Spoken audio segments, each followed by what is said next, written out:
Assalamualaikum warahmatullahi wabarakatuh. Anak-anakku sekalian, kita bertemu kembali untuk belajar geografi.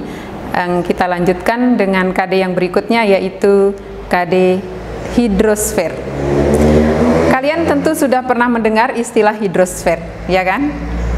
Karena dulu pada waktu kalian SMP, kalian juga pernah belajar tentang hidrosfer ini. Baik, apa itu hidrosfer? Hidrosfer dari kata hidro dan sphaira. Hidro artinya air, sphaira artinya daerah atau bulatan. Jadi hidrosfer itu adalah perairan atau lapisan air yang terdapat di bumi.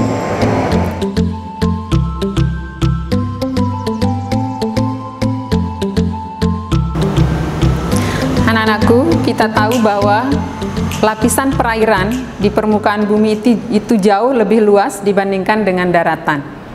3/4 dari permukaan bumi kita ditutupi oleh air. Oleh karena itu, air ini sangat memberikan manfaat yang luar biasa bagi kehidupan manusia, yaitu bisa di bidang pertanian, transportasi, energi, pariwisata, ekonomi, dan rumah tangga dalam kehidupan kita sehari-hari.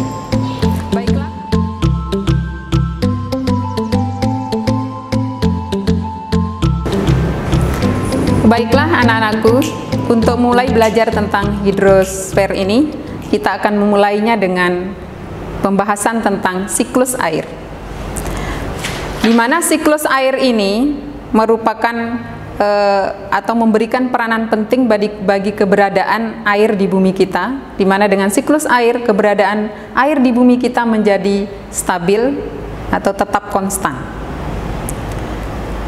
Nah, kalau siklus air itu sendiri merupakan perjalanan air dari laut ke atmosfer, lalu kembali ke laut atau kembali ke permukaan bumi, melalui berbagai macam proses seperti evaporasi, kondensasi, infiltrasi, presipitasi dulu, kemudian baru infiltrasi, berikutnya runoff atau surface runoff, kemudian ada perkolasi, dan seterusnya, yang akhirnya nanti akan kembali ke laut.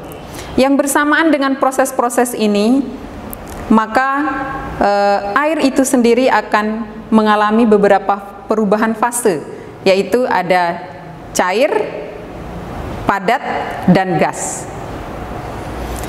Nah, sedangkan untuk siklus air ini dapat dibedakan menjadi 3, yaitu ada siklus air pendek, siklus air sedang, dan siklus air panjang.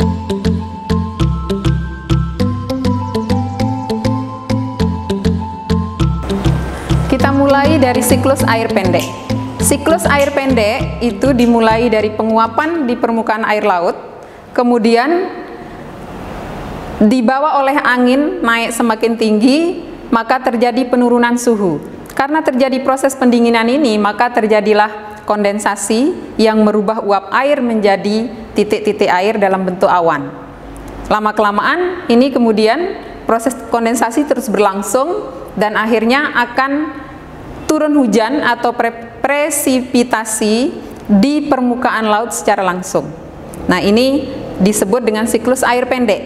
Sedangkan kalau siklus air sedang, penguapan di permukaan laut atau evaporasi itu dibawa oleh angin ke daratan, ke atas daratan, bergabung dengan hasil evaporasi dari air di daratan, ya. Kemudian hasil transpirasi dari tumbuh-tumbuhan, sehingga di situ bergabung menjadi evapotranspirasi, yang akhirnya lama-kelamaan juga akan semakin tinggi dan semakin dingin, mengalami proses kondensasi dan terbentuklah awan atau titik-titik air. Kemudian setelah itu akan turun hujan atau presipitasi di permukaan daratan. Sampai di permukaan daratan, maka ada yang diserap oleh tanah, itu yang disebut dengan proses infiltrasi, dan ada juga yang mengalir di permukaan, itu yang disebut dengan proses surface runoff. Lalu yang surface runoff dari aliran yang kecil, selokan kecil, masuk ke selokan besar, akhirnya akan masuk ke sungai-sungai. Di sungai akan berlanjut sampai dengan ke laut. Dan itu terjadi siklus air sedang. Sedangkan kalau siklus air panjang, itu siklus yang tetap diawali oleh penguapan di permukaan laut, kemudian dibawa oleh angin ke tempat yang lebih tinggi dan jauh dari laut, menuju ke daratan yang lebih tinggi, sampai dengan ketinggian yang tidak lagi merubah uap air menjadi titik-titik air, tetapi merubahnya menjadi salju atau menjadi es. Dan ini yang akan turun menjadi hujan es, dan setelah hujan es turun, maka es akan mencair dan kembali akan terjadi proses infiltrasi, runoff, kemudian perkolasi, dan akhirnya nanti dari runoff akan mengalir ke aliran yang lebih besar sampai kemudian ke sungai, dan dari sungai akan mengalir menuju ke laut. Nah, itu tentang siklus air, mulai dari siklus air pendek, siklus air sedang, dan siklus air panjang.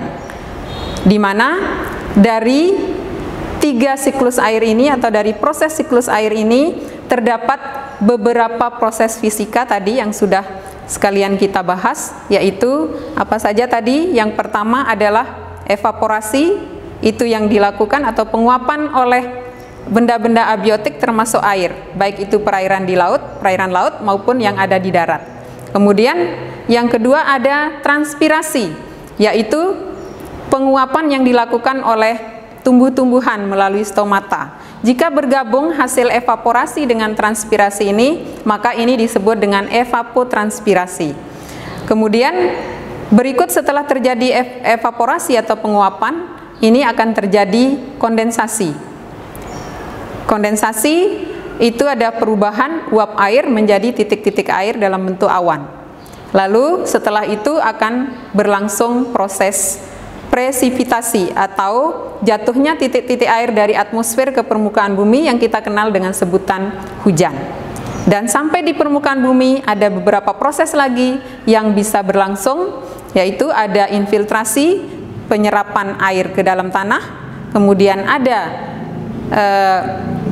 runoff atau surface runoff atau aliran di permukaan bumi, di permukaan tanah, baik itu aliran yang kecil sampai dengan aliran yang besar seperti sungai, dan akhirnya akan kembali ke laut, atau ada yang juga akan terbendung atau mengalir ke danau.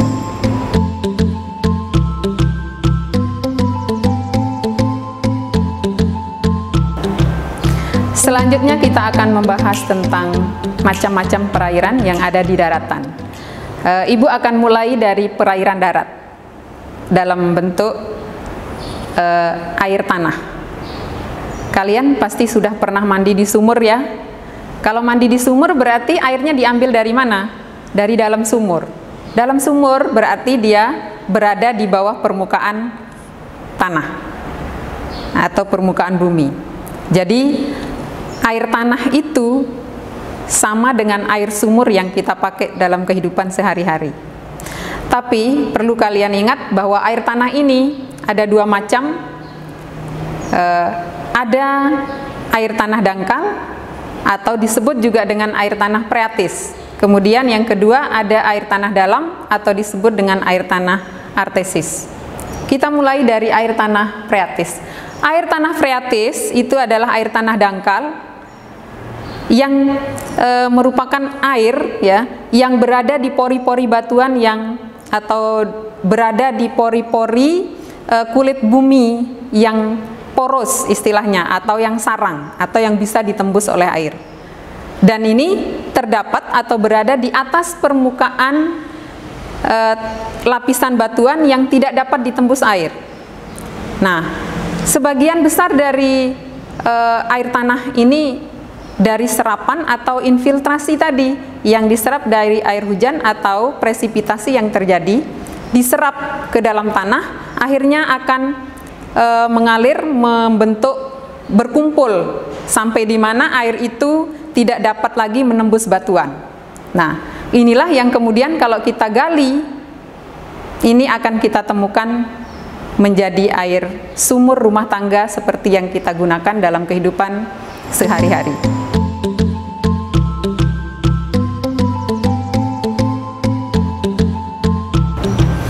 Sedangkan air tanah yang kedua itu adalah air tanah air tanah artesis atau air tanah dalam atau disebut dengan artesian water. Ini adalah air tanah yang terdapat di antara dua lapisan kedap air atau dua lapisan yang tidak dapat ditembus oleh air. Jadi boleh disebut air tanah ini air yang tertekan karena dia berada di antara dua lapisan yang tidak dapat ditembus air. Ke atas tidak dapat nembus, ke bawah juga tidak dapat nembus. Akhirnya sering juga air ini disebut dengan air tanah tertekan. Sehingga karena dia tertekan, kalau dia dibor, maka dia akan muncrat atau akan menunjukkan tenaga yang besar, sehingga akan membentuk seperti pancuran yang keras seperti itu. Nah, untuk air artesis ini ada disebut dengan sumur artesis, ada juga mata air artesis. Bedanya di mana? Kalau sumur artesis itu adalah yang sengaja dibor dengan cara dibor karena dia dalam, bahkan ada yang ratusan meter bisa mencapai itu. Sedangkan kalau mata air artesis ini yang terjadi secara alami. Melalui proses apa? Kalian pernah belajar di litosfer bahwa kulit bumi kita ini mengalami retakan, patahan dan sebagainya, sehingga melalui itu kalau terjadi patahan atau retakan, air artesis ini bisa menyelusup dan itulah yang akan menjadi mata air artesis atau mata air tanah dalam.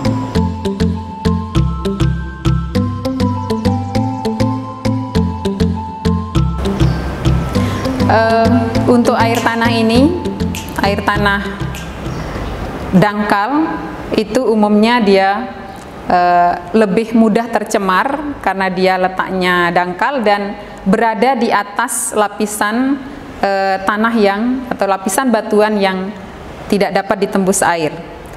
Kenapa dia mudah tercemar? Ini karena jika terjadi hujan kemudian di permukaan tanah itu terjadi pencemaran, maka otomatis proses infiltrasi ini akan mempengaruhi dari kualitas air yang akan meresap sampai ke dalam pori-pori batuan berikutnya. Sehingga kalau untuk mengkonservasi dari air tanah dangkal ini, kita harus benar-benar mengikuti peraturan, misalnya seperti septic tank itu dengan jarak sumur dan septic tank yang harus sudah ditentukan sesuai dengan porositas dari batuan yang ada di daerah kita. Misalnya yang umum itu minimal 10 meter supaya tidak terjadi adanya pencampuran antara limbah dengan air tanah.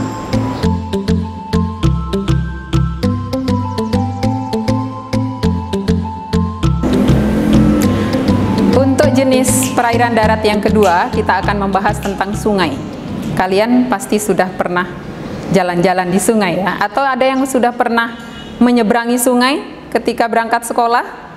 Baik, sungai itu merupakan satu alur dari aliran air ya. Jadi alur yang merupakan aliran air. Nah, aliran airnya ini bisa berasal dari air limpasan hujan seperti yang Ibu jelaskan tadi, atau limpasan air permukaan tadi yang mengalir dari air hujan yang ada. Kemudian bisa juga dari es yang mencair, atau bisa juga dari mata air. Ada mata air. Nah, jadi aliran dari sungai ini nanti dia tidak berdiri sendiri, artinya sungai ini juga akan memiliki satu batas atau satu batasan aliran, di mana dalam satu batasan aliran ini akan dibatasi oleh adanya igir atau ketinggian yang kemudian nanti alirannya itu akan keluar atau akan jatuh pada satu outlet yang sama. Nah, inilah yang kemudian disebut dengan daerah aliran sungai atau yang dikenal dengan istilah DAS. Nah, das ini merupakan suatu daerah aliran sungai yang dibatasi oleh ketinggian atau igir yang nantinya jatuhnya air itu pada satu outlet yang kemudian menuju ke laut. Nah, ini tentang pengertian sungai dan daerah aliran sungai. Sedangkan materi berikutnya dari sungai ini kita akan belajar tentang jenis-jenis sungai. Tapi sebelum itu kita harus tahu dulu sungai itu terdiri atas tiga fase atau boleh dikatakan tiga daerah ya. Yang pertama itu adalah daerah hulu. Yang kedua ada daerah tengah dan yang ketiga adalah daerah hilir. Kalian sering mendengar istilah hulu, hilir. Bukan atas dan bawah, berbeda ya. Jadi hulu dan hilir. Hulu atau bagian hulu ini ditandai dengan sungai-sungai yang memiliki aliran yang deras. Kenapa deras alirannya? Karena dia memiliki lereng yang lebih curam, karena berada di daerah pegunungan. Nah, karena lerengnya curam, airnya menjadi deras. Karena airnya deras, sedimentasi tidak terjadi, tetapi yang terjadi di situ yang dominan adalah erosi atau pengikisan, yang terkikis bagian bawahnya. Sehingga bentuk penampang dari sungai yang bagian hulu ini membentuk seperti huruf V, ya, seperti huruf V. Karena yang lebih dominan adalah erosi vertikal. Kenapa tadi dominan erosi vertikal? Karena aliran yang deras yang disebabkan oleh lereng yang lebih curam. Baik, selanjutnya dari bagian hulu ini juga kadang-kadang ini terdapat air terjun ya. Kemudian disertai dengan adanya daerah-daerah sungai atau sungai yang bersifat jeram ya. Jadi kalau orang sering kita mendengar olahraga arung jeram atau oraj, itu berada di daerah-daerah sungai yang hulu. Ini sungai yang bersifat jeram karena arusnya yang lebih deras. Sedangkan kalau yang bagian tengah itu arusnya tidak terlalu deras karena ketinggian atau kemiringan lereng sudah agak landai, tapi tidak landai. Sudah agak landai, agak curam, bukan curam seperti di hulu tadi ya. Nah, di sini sudah terjadi aliran yang tidak terlalu deras. Karena aliran yang tidak terlalu deras, maka ada kesempatan dari aliran air itu untuk mengendapkan material yang dibawa. Sehingga di sini terjadi proses erosi, juga proses sedimentasi. Jadi menghasilkan bentuk penampang dari sungai ini berbentuk seperti huruf U ya, seperti huruf U. Lalu di bagian hilir atau bagian yang paling rendah itu adalah sungai dengan aliran yang tenang. Karena alirannya cukup tenang, maka di sini sungainya sudah semakin mendangkal karena lebih dominan sedimentasi dibandingkan dengan erosi. Jadi semakin mendangkal dan semakin mendekati ke arah laut, dan di situ proses pengendapan yang lebih dominan.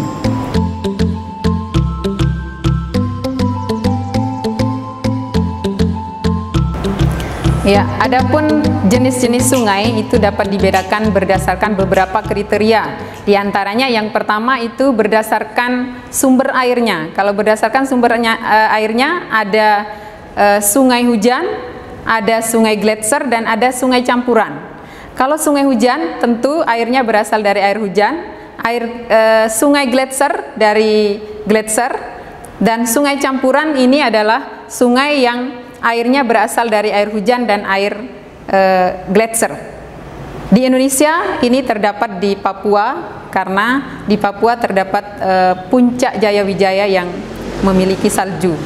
Yaitu seperti Sungai Digul, ya, Sungai Mamberamo, dan lain-lain.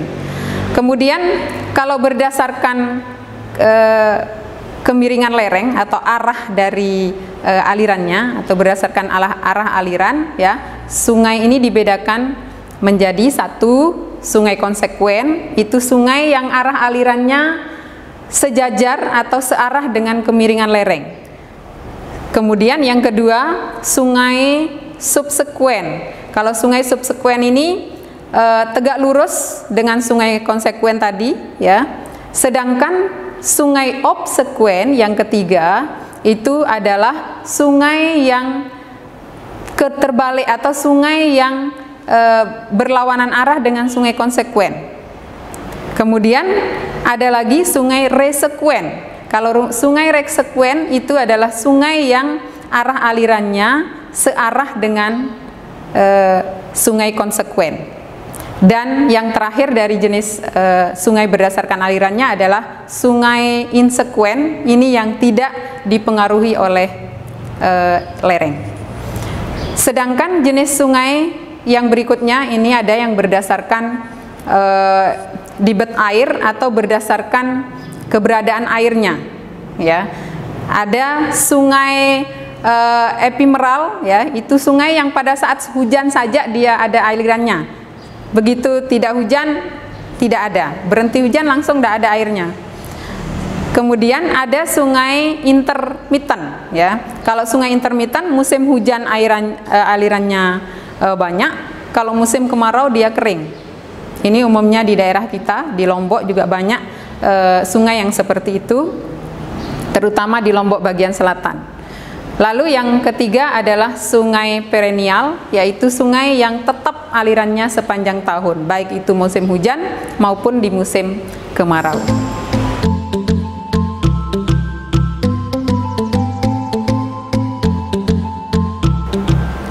Baiklah, kita lanjutkan materi kita tentang sungai, yaitu pola aliran sungai. Jadi Ibu akan jelaskan ada 6 macam pola aliran sungai di sini. Yang pertama adalah pola aliran sungai dendritik. Pola aliran sungai dendritik itu adalah pola aliran sungai yang terdapat di daerah yang relatif datar dan batuannya homogen. Jadi bentuknya seperti cabang-cabang pohon, ya, cabang pohon dengan ranting-rantingnya, itu bentuk dari sungai dendritik. Kemudian yang kedua itu adalah sungai radial.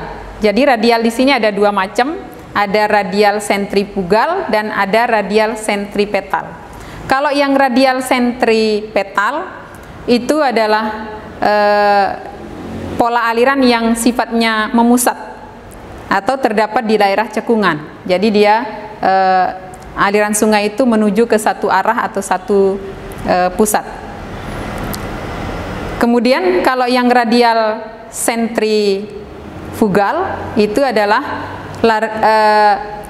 pola yang menyebar. Umumnya ini terjadi di daerah kubah atau di daerah gunung.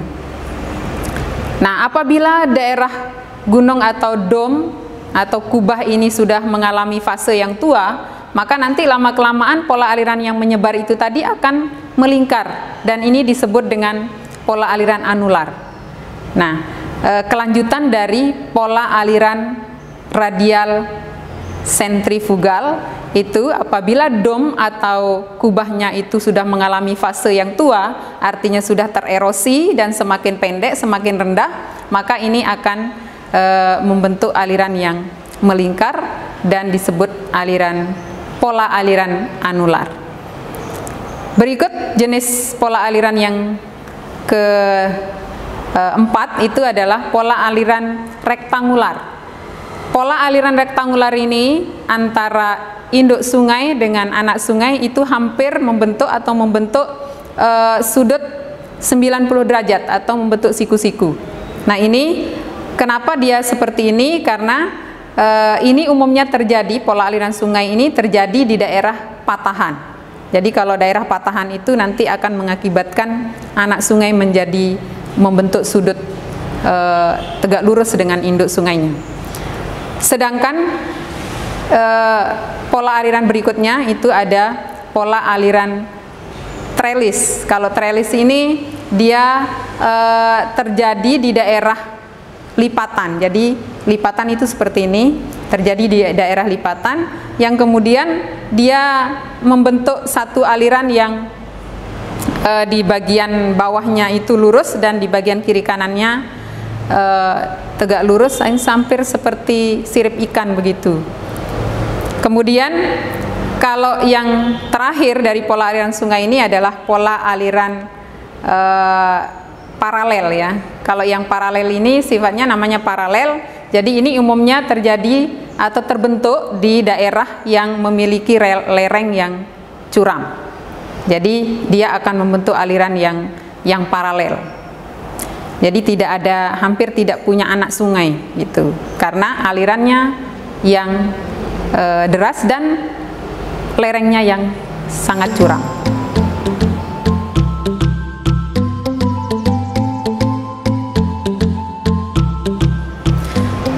Baiklah anak-anakku, kita lanjutkan ke perairan darat yang ketiga, yaitu danau.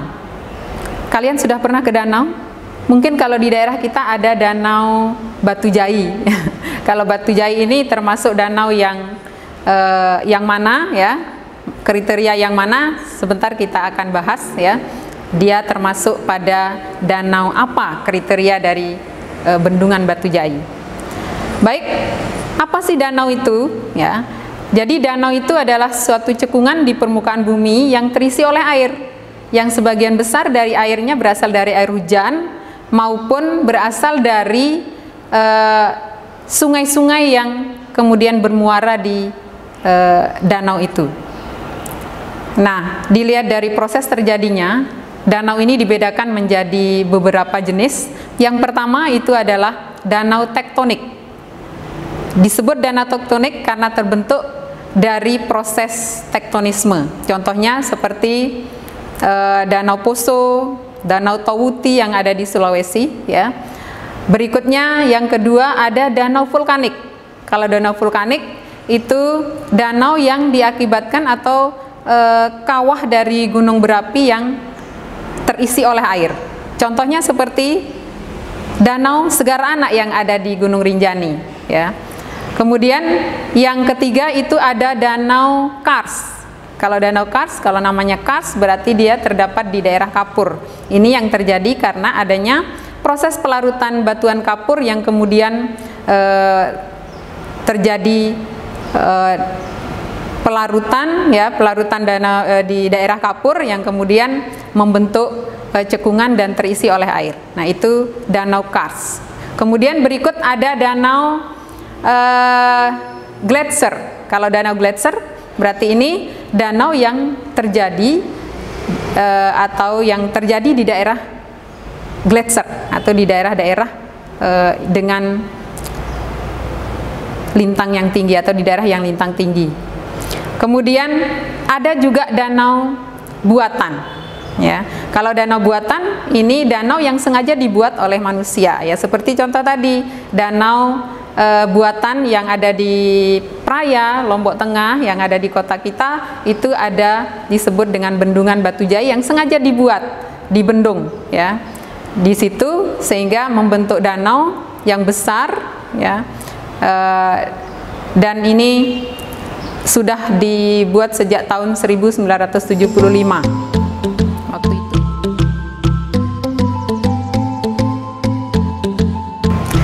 Ada contoh yang lain dari danau buatan ini di tempat kita, di daerah kita, itu adalah Bendungan Pengge yang ada di Kecamatan Praia Barat ya.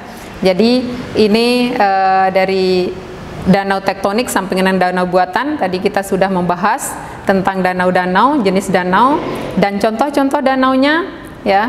Oh, satu lagi dari danau yang paling unik di Indonesia bahkan di dunia ya, itu adalah danau gabungan antara danau tektonik dengan danau vulkanik. Ini disebut dengan danau tektonovulkanik atau bisa disebut juga vulkanotektonik. Itu satu-satunya contohnya adalah Danau Toba yang ada di Sumatera Utara.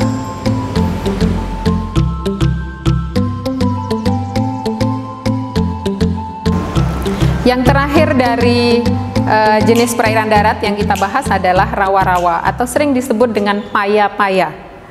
Apa ini rawa-rawa? Rawa-rawa ini merupakan suatu daerah yang selalu tergenang air atau memiliki air yang banyak gitu. Daerah yang memiliki air yang banyak atau daerah yang selalu tergenang air ya, yang biasanya terdapat di muara-muara sungai atau di sekitar muara sungai. Ini banyak terdapat kalau di Indonesia itu terdapat di Sumatera bagian timur, kemudian ada di Kalimantan bagian selatan, dan di Papua bagian selatan. Sedangkan untuk jenis dari rawa-rawa ini ada yang sifatnya tergenang terus-menerus, atau ada juga yang pasang surut. Nah, yang bisa dimanfaatkan ini adalah rawa-rawa yang pasang surut.